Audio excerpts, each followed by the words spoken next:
Oblique Seville has run 9.83 this season. He was the last man to beat Noah Lyles over 100 meters.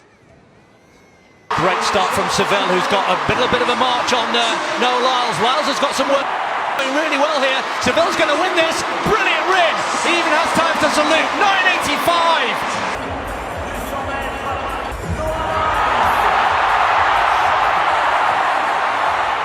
World champion of what?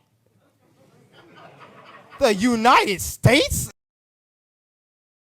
In a turn of events that left fans gasping and critics scrambling for explanations, Noah Lyles, the reigning Olympic 100-meter champion, was just destroyed in his Diamond League 100-meter debut in London.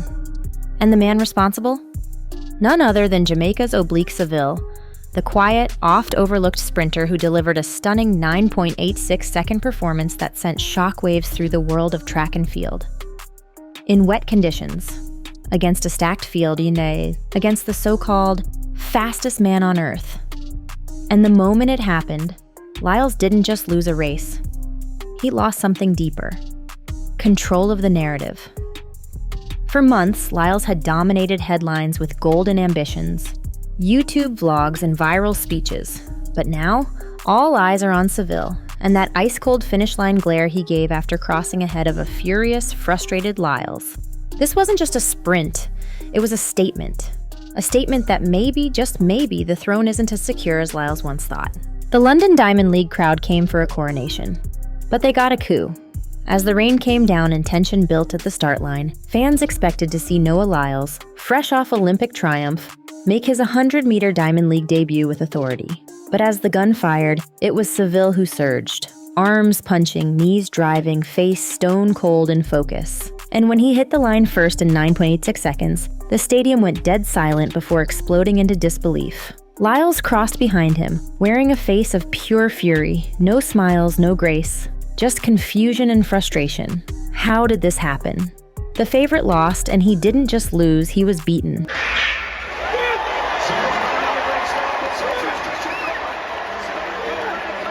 It's something special for me because I'm one of the top elite athletes in the world, and no one can take that away from me.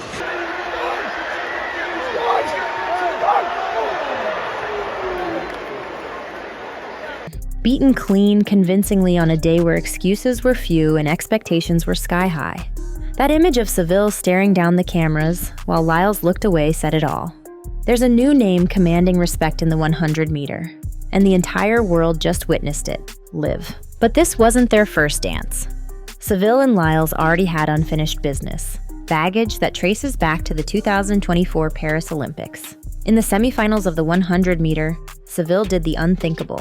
He beat Lyles on the biggest stage, sending a shockwave through the sprints. But that magic didn't last. When the final came, Seville stumbled when it mattered most, fading to last while Lyles roared to gold. It was the classic heartbreak. The man who had the tools just couldn't close, and Lyles walked away as king.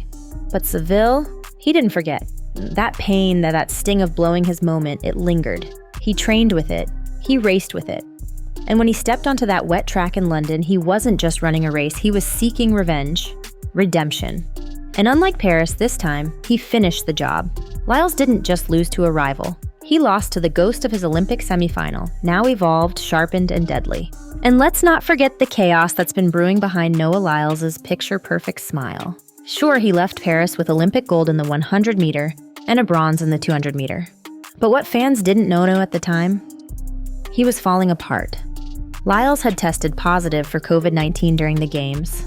He raced sick, ran relays while battling symptoms, and then collapsed once it was over.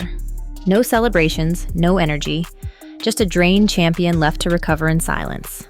By the time he made it to Monaco for the 200-meter, he looked strong, but under the surface, he was still reeling. He pushed through exhaustion. He talked big in interviews, but the body doesn't lie. And when London came, he wasn't just facing Seville. He was facing his own burnout.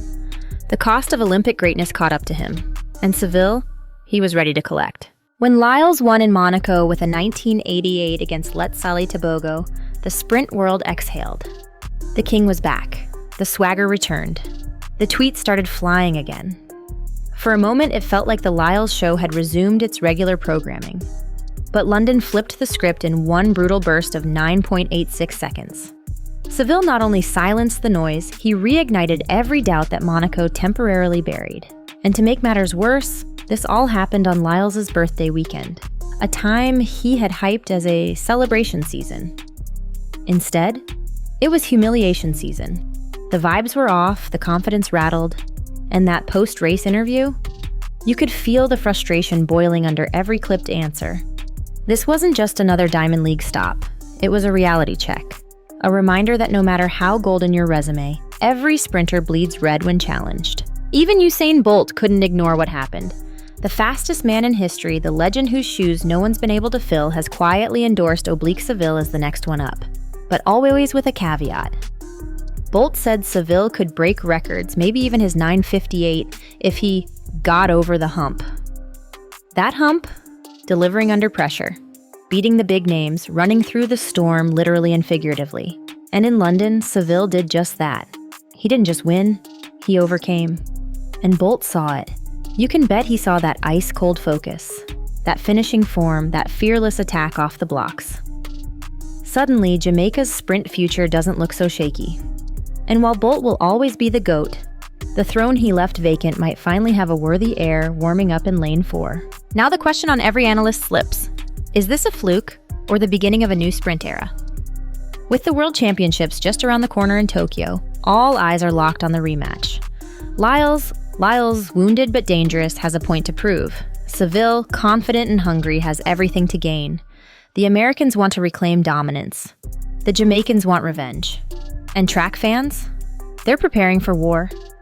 This isn't just about gold medals anymore. It's legacy, reputation, and pride.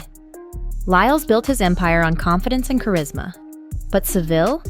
He's building his on silence and shock value. And right now, that formula is winning. So where do we go from here? Can Lyles rewrite the headlines before Tokyo? Will Seville double down and prove London wasn't lightning in a bottle? The next race could decide everything.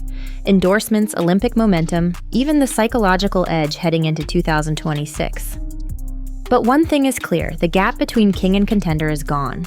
The torch is wobbling, and the future of sprinting is suddenly wide open. This isn't just a story about who runs fastest. It's about who runs when it counts. And right now, Oblique Seville has the world leaning forward. Noah Lyles? He better start leaning forward too, because the pack is catching up. Fast.